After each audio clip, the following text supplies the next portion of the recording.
مهاجمین فکری فرهنگی سه گروهن: روش و راه‌های مبارزه این مهاجمان در طول تاریخ عوض می شود. از مبارزه میدانی رو در رو خیری ندیدن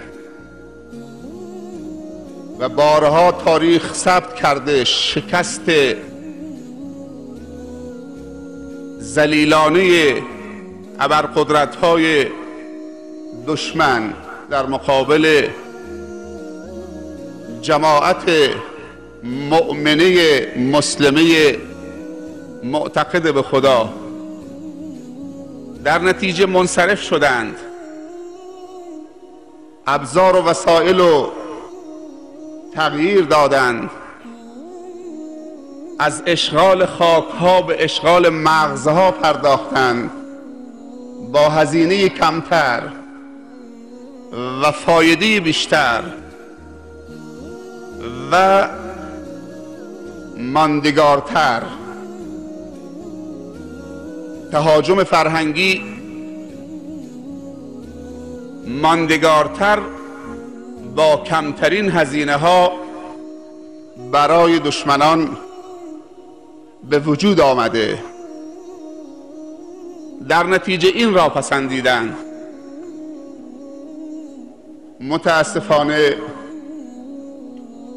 خود مسلمان ها هم کمک کردند که بیشترین هزینه را مسلمانان بپردازند و کمترین هزینه را مهاجمان و مهاجمان را به عنوان سرپرست